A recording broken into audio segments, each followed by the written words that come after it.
Një letër e ish-ministrit Niko Peleshi ka shuar zhurmën e krijuar për përdorimin e plehut kimik Silikon Miks në bujqësi dhe nxjerr BLOF Prokurorinë e Përgjithshme. Ministria e Bujqësisë sqaron se ky solucion nuk ka asnjë efekt negativ për shëndetin. Majoranca dhe opozita përplasën sërish për raportin e ODIHR-it për zgjedhjet e 30 qershorit. Ministri i jashtëm në detyrë thotë se vërejtjet janë pasojë e bojkotit, por Partia Demokratike deklaron se përgjegjësia për organizimin ishte e qeverisë.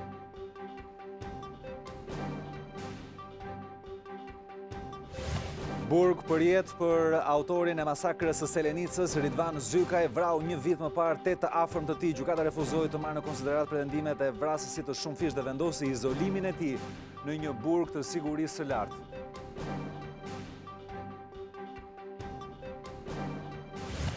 Zbardhen detajet të reja mbi përplasjen me armë në Prishtinë, ku humbën jetën 2 persona dhe u plagosën 2 të tjerë. Njëri nga të nduarit është në gjendje kritike, ndërsa mësohet se një prej autorëve u ndalua nga një polic i jashtë detyra.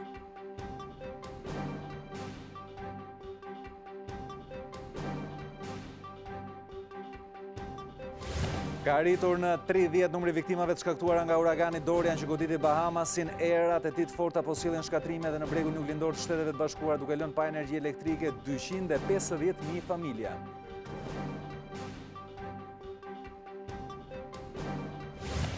Franca do të ketë mungesa të mëdha në ndeshjen me Shqipërinë, por mediat e huaja shkruajnë se kombëtarja jon nuk do ta ketë letra. Njëri reja do të hedhë në fushë lojtarët që janë aktivizuar më shumë me skuadrat e tyre.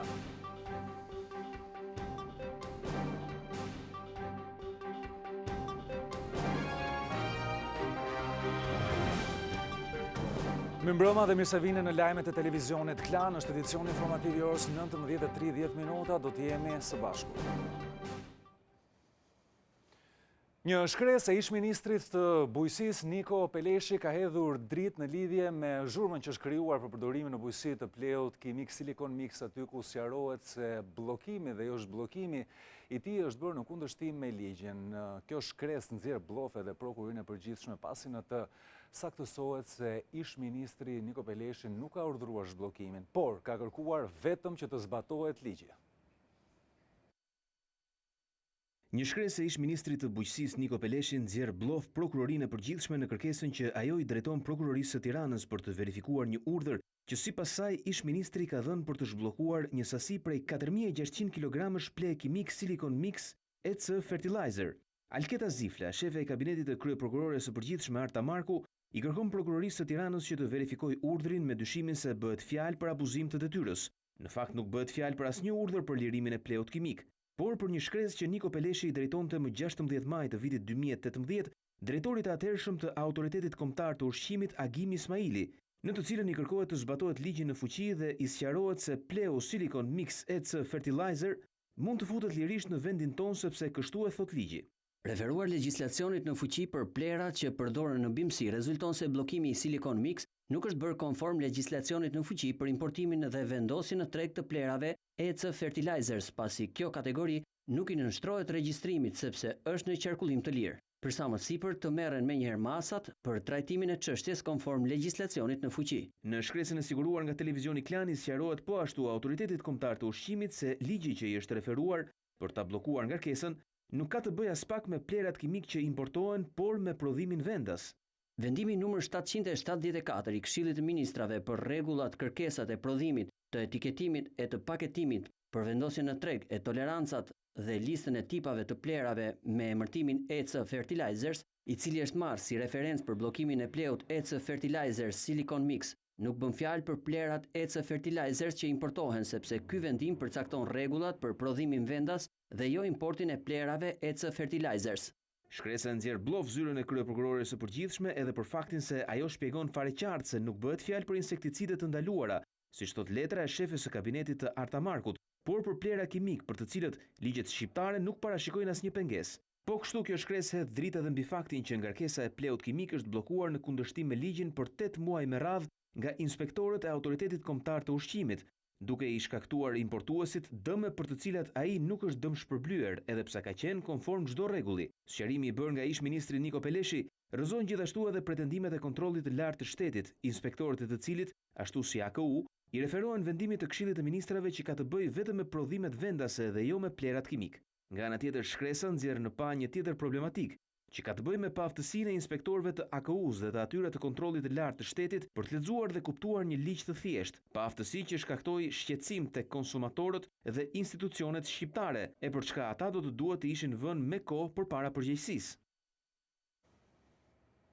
Ministria e Bujqësisë ka sqaruar se përdorimi i plehut kimik Silikon Miks nuk përbën asnjë rrezik, madje ai përdoret gjërësisht në bujqësi në Shtetet e Bashkuara të Amerikës dhe në Bashkimin Evropian dhe rezulton që të jetë i dobishëm.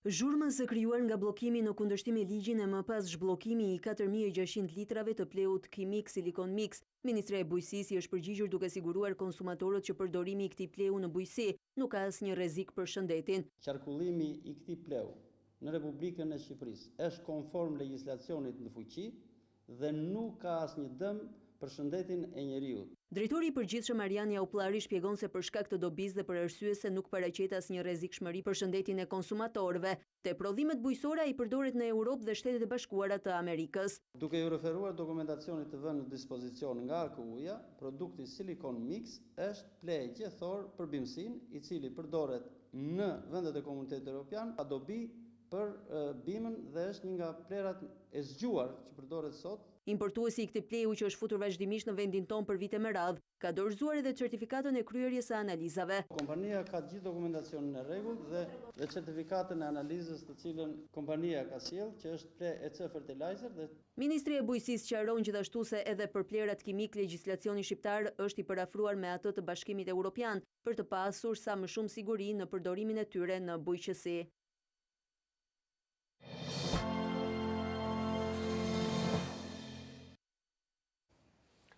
Është thelluar përplasja mes mazhorancës, qeverisëse dhe presidentit të Republikës. Komisioni Kuvendor i Ligjeve ka rrëzuar 2 dekrete të presidentit duke mos marrë parasysh asnjë prej vërejtjeve të tij. Komisioni i Ligjeve nuk i ka marrë në konsiderat argumentat me të cilat kreu i shtetit ktheu për rishqyrtim ndryshimet në kodin penal, si dhe në ligjin për vetë qeverisjen vendore. Pro, kundër, 2 kundër, asnjë abstenim, rrëzohet dekreti i presidentit Republikës. Madje argumentat e presidentit ish deputeti i Lëvizjes Socialiste për Integrim, Spartak Brau, i cilëson të një niveli të ulët, dhe këtë lidh me mungesën e çuarjes së ligjeve në gjykatën kushtetuese nga ana e këtij institucioni, çka shërbeu dhe si një debat me këshilltarin ligjor të presidentit. Konstatoni shkelje kushtetuese në ligjet i miraton kuvendi dhe nuk i drejtoni gjykatës kushtetuese. Vetëm për një ligj për teatrit. Po të kishim gjykatë kushtetuese funksionale, unë të siguroj që do ishin depozituar të gjithë. Shumica e këtyre ligjeve i përkasin këtij sesioni, pra nga janari i tek. Edhe për teatrin s'ka. Ju lutem zoti Brau. Aktualisht mazhoranca ka rrëzuar 7 nga 9 dekretet e kreut të shtetit, që kthehen për rishqyrtim këto ligje të miratuara në seancat plenare të muajit korrik. Duke komentuar raportin final të ODIHR-it për zgjedhjet e mbajtura në 30 qershor, ministri i jashtëm në detyrë Gent Cakaj thotë se vërejtjet në këtë raport vinë si rrjedhojë e bojkotit të opozitës. Ashtu si kryeministri dhe ministri i jashtëm në detyrë që doli për të komentuar raportin e misionit vëzhgues të ODIHR-it për zgjedhjet e 30 qershorit, thotë se ai i legjitimon si të lira dhe demokratike këto zgjedhje, ndërsa problematikat që ngrihen në ato dokument sipas Gent Cakajt janë pasojë drejt për drejt e mos pjesëmarrjes së opozitës në këtë proces. Shumica e problemeve janë rrjedhoj e drejt për drejt e mungesës së angazhimit të subjekteve opozitare, por nuk e cenon legjitimitetin e tyre demokratik. Pa thënë se ky raport do të ndikojë apo jo në vendimin e Këshillit Evropian për çeljen e negociatave në tetor, Cakaj është i bindur se i gjithë aksioni opozitar që nga lënia e mandateve deri tek bojkotimi i zgjedhjeve kishte pikërisht këtë synim, bllokimin e kësaj vendimarrjeje për Shqipërinë. Dekretimi mes zgjedhjeve deri tek përpjekja për të pasur zgjedhje pak ditë para vendimeve të Këshillit. Cakaj shprehu në emër të qeverisë gatishmërinë për të adresuar të gjitha rekomandimet e ODIHR-it në Komisionin e Reformës Zgjedhore përmes një procesi dialogu me opozitën jashtë dhe brenda parlamentit. Por ndryshe nga ministri i jashtëm detyrë Gent Cakaj, Partia Demokratike thotë se përgjegjësia për konstatimet negative në raport nuk ka se si të jetë e opozitës, pasi është qeveria përgjegjëse për mbarvajtjen e procesit.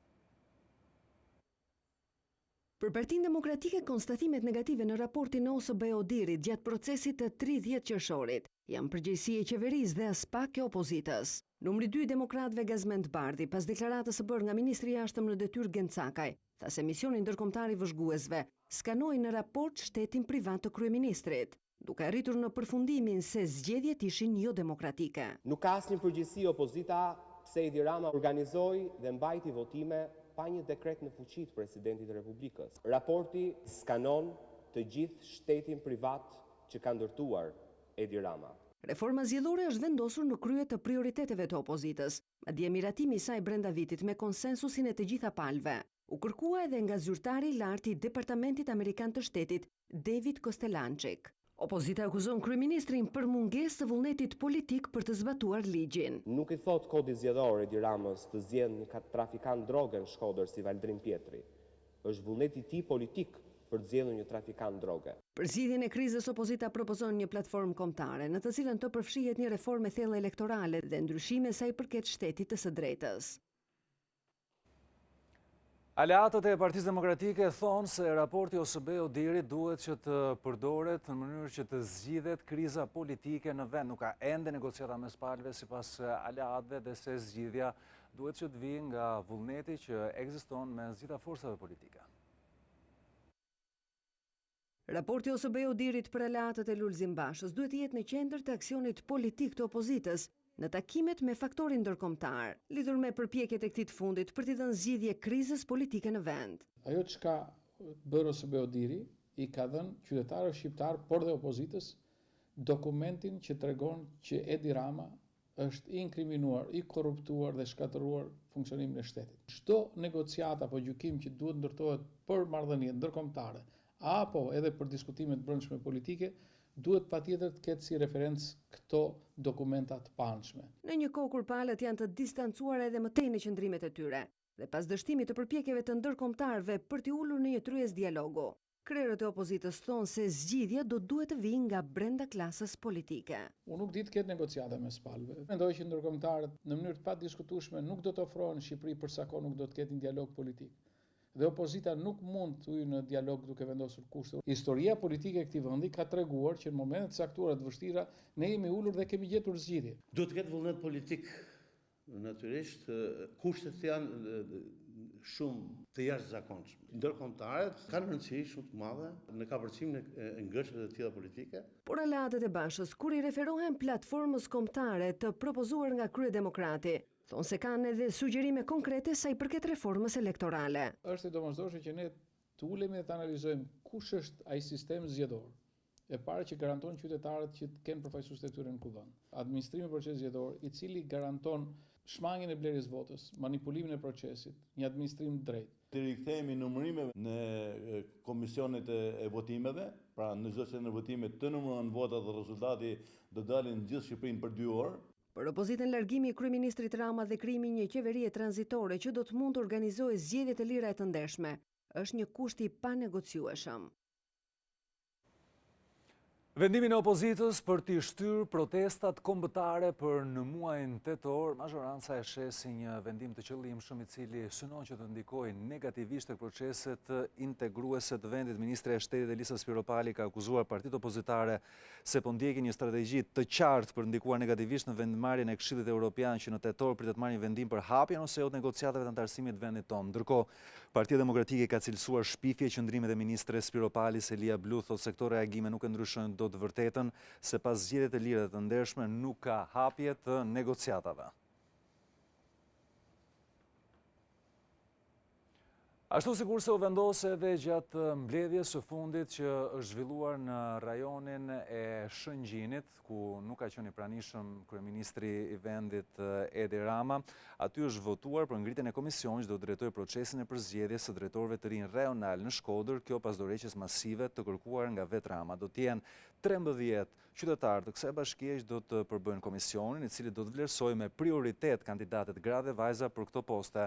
Një komision i dytë politik i përbërë nga Senida Mesi, Musa Ulqini, Arben Plumbi dhe Luan Harusha është ngritur për të drejtuar procesin zgjedhor në degën e Partisë Socialiste në qytetin e Shkodrës.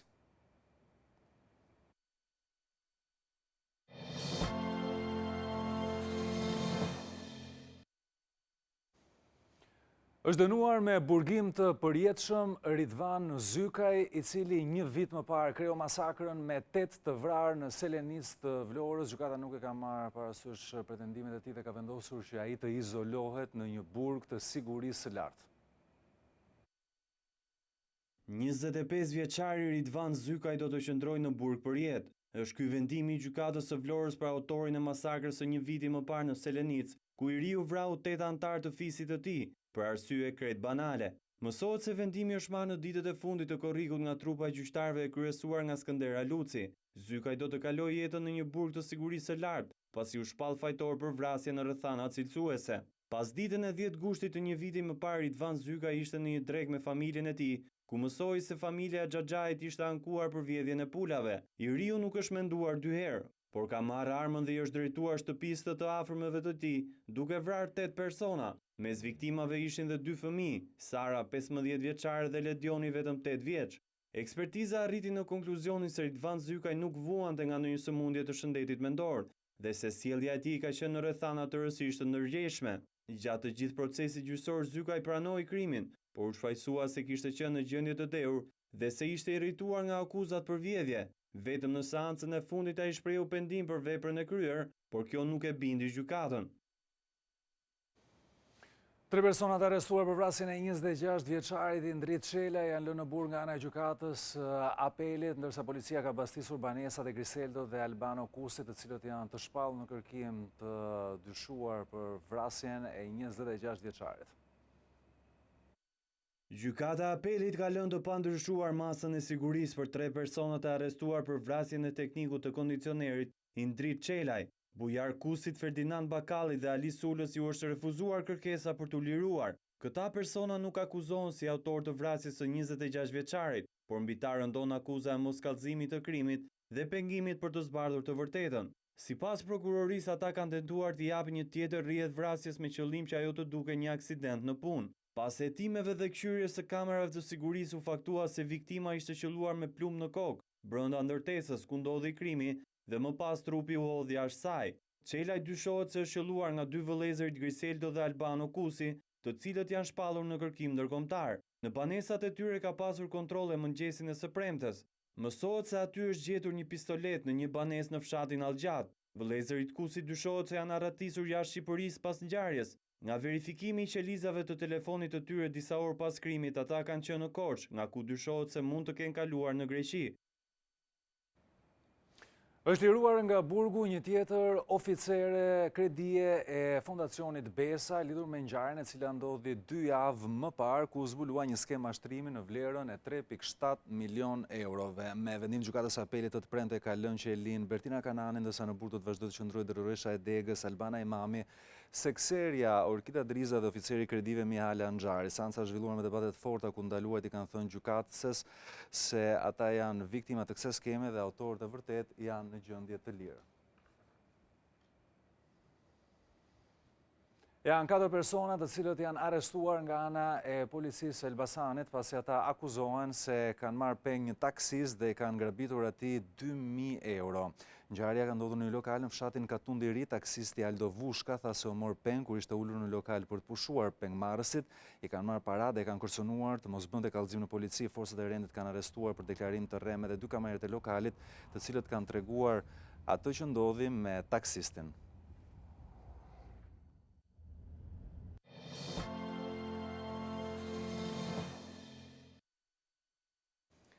Ka përfunduar segmenti i parë i rrugës në luginën e lumit të Vlorës. Aty për të inspektuar punimet ka qenë i pranishëm kryeministri Edi Rama, i cili ka thënë se ndërtimi i këtij segmenti do të ketë një impakt shumë pozitiv në bujqësinë dhe në blegtorinë e zonës. Pjesa e parë ishte një ëndër që e kishim. Kryeministri Edi Rama ka inspektuar punimet në rrugën e re në luginën e lumit të Vlorës, ku ka përfunduar segmenti i parë e ka nisur segmenti i dytë i rrugës prej 100 kilometrash. Ky aks rrugor nis nga bajpasi i Vlorës dhe përfundon në Bregdetin e Qeparojt. Korridori i ri i cili lidh qarkun e Vlorës me Bregdetin Jonian do të jetë më i sigurt dhe më i shkurtër se rruga ekzistuese. Kjo hap pamje tjetër dhe hap një Shqipëri tjetër për gjithë ata që s'kan kaluar këtej ndonjëherë. Spektakël i madh ana e natyrës, Pastaj do hapi shumë për bujqësinë, për blegtorinë. Lidhja me Gusmarin dhe me Kuçin poshtë. Rruga do të ketë edhe një degëzim nga Peshkëpia deri në Selenic dhe në kryqëzimin e autostradës Levante-Pelen. Rruga e lumit të Vlorës është një prej investimeve strategjike me impakt të rëndësishëm për zhvillimin ekonomik e social për të gjithë zonën. Gjatë inspektimeve të punimeve, kryeministri është pritur nga banorët e zonës. Të falenderoj për këtë rrugë që ke bërë deri këtu. Por nuk ka munguar as Iso Jalabe për të përshëndetur kreun e qeverisë.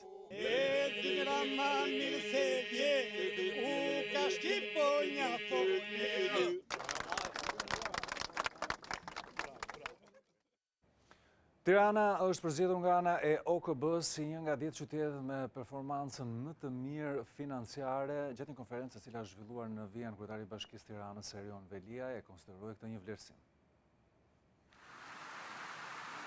Organizata e Kombeve të Bashkuara përzgjodhi Tiranën si një nga 10 qytetet që kanë patur performancën më të mirë financiare. Në konferencën e zhvilluar në Vjenë, kreu i Bashkisë së Tiranës tha se ky vlerësim është një inkurajim që për 4 vitet e ardhshme Tirana të kthehet jo vetëm në polin më të rëndësishëm ekonomik të Shqipërisë, por edhe të gjithë rajonit. Ishim një nga 10 qytetet e përzgjedhura nga OKB-ja si qytetet që kanë pasur performancën më të mirë financiare. Vërtet nuk jemi qytet i pasur, por krahasuar me atë që gjetën dhe atë ku jemi sot, kemi bërë shumë bashkë, unë jam shumë krenar për gjithë qytetarët e Tiranës që e trajtojnë qytetin si familjen e tyre. Velia i prezantoi disa nga nismat e ndërmarra për të nxitur ekonominë e Tiranës në 4 vitet e fundit. Ajo që kemi prezantuar në OKB-n e Vjenës është se bashkia nuk është vetëm një realitet urban, bashkia është edhe një realitet ekonomik. Bashkia e Tiranës është përgjegjëse për 50% të ekonomisë vendit dhe ka pasur rritjen më të madhe ekonomike të çdo rajoni të Shqipërisë. Sipas Veliajt, Bashkia e Tiranës po aplikon pranë qeverisë shqiptare për t'u licencuar si operatori një zone të lirë ekonomike në zonën e Kasharit, që do të japë një tjetër impuls zhvillimit ekonomik. tvklan.al, webi më i klikuar ndër të gjithë televizionet mbar shqiptare. Lajmi i fundit, gjithçka ndodh në vend, rajon dhe botë. I gjeni në kohë reale në tvklan.al. Informohu në lëvizje vetëm me një klikim në celularin tuaj, edhe në aplikacionin tvklan.al. Video dhe lajme për çdo emision dhe të rejat apo sinopse të serialeve tona vetëm në tvklan.al. Besueshmëri, shpejtësi, cilësi dhe interaktivitet. Klan, televizioni mbar shqiptar më i ndjekur. Vion që mbetet kritike gjendja e 2 të plagosurve si pasojë e përplasjes me armë në Prishtinë, ku 2 persona të tjerë ndërruan jetë sipas autoriteteve policore. Njëri nga të plagosurit ka qenë një kalimtar i rastit. Blerta Dalloshi Berisha do të na jap detaje. Vazhdojnë të mbeten në mjekim intenziv 2 nga 4 personat që u plagosën dje gjatë një konflikti të armatosur në Prishtinë. Sipas mjekëve në SHKRESA, njëri nga të plagosurit ka marrë plagë të rënda në kokë, ndërsa tjetri në anën e majtë të krahërorit. Gjendja e përgjithshme e tyre për momentin paraqitet stabile, gjithsesi, ndërkohë në veprimin e barnave edhe aparaturës, edhe pse lëndimet janë mjaft serioze. Ndërsa 2 personat e tjerë kanë vdekur dje pasi nuk u kishin mbijetuar plagëve. Prokuroria themelore në Prishtinë njofton se gjatë konfliktit të armatosur, në njërën anë kanë shtënë me armë personat me inicialet FR dhe MR, ndërsa në anën tjetër të dyshuarit me inicialet BM, NM dhe MM. Sipas prokurorisë, njëri nga të plagosurit ishte kalimtar i rastit. Me urdhër të prokurorit kujdesar janë ndaluar për 48 orë 3 persona për shkak të dyshimit se kanë kryer veprat penale vrasje e rëndë. Gjithashtu mësohet se një zyrtar policor i cili ishte jashtë detyre ka intervenuar në arrestimin e njërit nga të dyshuarit që kanë gjuajtur me armë. Mësohet se tërngjarja ka ndodhur pas një mosmarrëveshje për çështje pronësore. Blerta Dalloshi Berisha, TVKlan Prishtinë.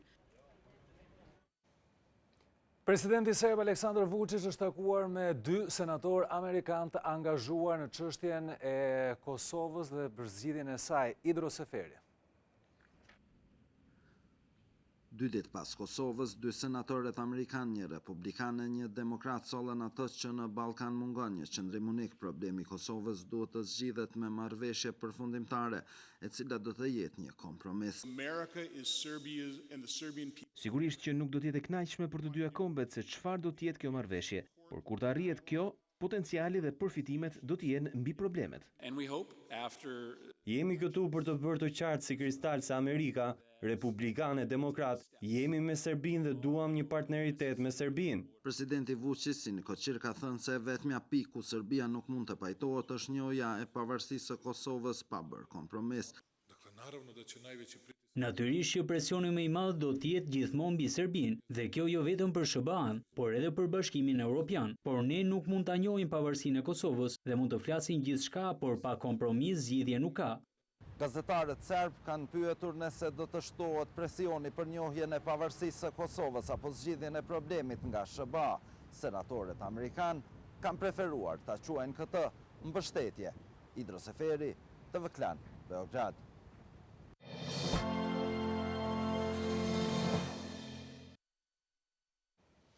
Numri viktimave si pasojë uraganit Dorian në Shtetet e Bashkuara të Amerikës ka arritur në 30, por ky numër mund të rritet pasi autoritetet nuk kanë kontakt me mbi 5500 persona.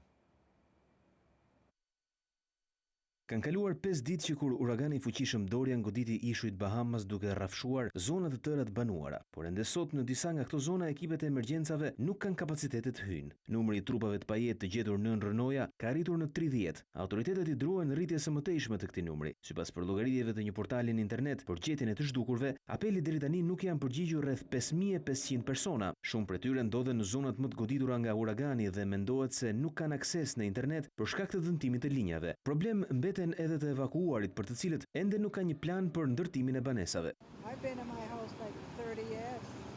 Kam jetuar në atë shtëpi për 30 vite. Kur erdhi uragani isha brenda, pas qiellin, pasi çatia më fluturoi. Fal Zotit që jam këtu, por se di çdo të bëhet më tej. Kombet e Bashkuara kanë bërë gati një fond emergjencas prej $5.4 milion për Bahamasin. Uragani po vijon rrugtimin duke shkaktuar përmbytje në Florida, Georgia, Karolinën e Jugut dhe të Veriut. Mbi 250.000 abonentë janë pa energji elektrike për dëmtimit e linjave. Diktatori më jetë gjatë në pushtet dhe themeluesi i Republikës së viteve 80 në moshën 95 vjeçare është ndarë nga jeta ish-udhëheqësi i Zimbabves Mugabe. Çlirimtari që u shndërrua në shtypës, Robert Mugabe ka ndëruar jetë në moshën 95 vjeçare. Mugabe drejtoi Zimbabven për 37 vite deri në 2017, kur u rrëzua nga pushteti përmes një grushti ushtarak shteti. Lajmin për ndarjen e tij nga jeta e konfirmoi pasardhësi i tij në postin e presidentit përmes një postimi në Twitter, ku tha se Mugabe vuante prej vitesh nga një sëmundje e rëndë. Ai mbahet mend si njeriu që qëndroi në krye të televizjeve që quan në pavarësinë e Zimbabves nga dominimi britanik në vitin 1980, por që pas zgjedhjes president në 1987, ai nisi të instalojë një diktaturë shtypse ndaj kundërshtarëve politikë dhe pakicës së bardhë. Mugabe si atribuohet shtypja e dhunshme e revoltave në vitet 80, kur ai mbante ende postin e kryeministrit, gjatë të cilave u vran 20.000 njerëz. Në vitet 2000 ai urdhëroi reforma të thella ekonomike për shkak të rritjes me 500 miliard% të inflacionit, nisi të shtetëzoi tokat e të bardhëve dhe të shtyp opozitën, çka detyroi miliona banor të largohen nga Zimbabve drejt Afrikës së Jugut. Mos humbisni programet tona në vijim këtu në Klan, bashkë mirëpafshim.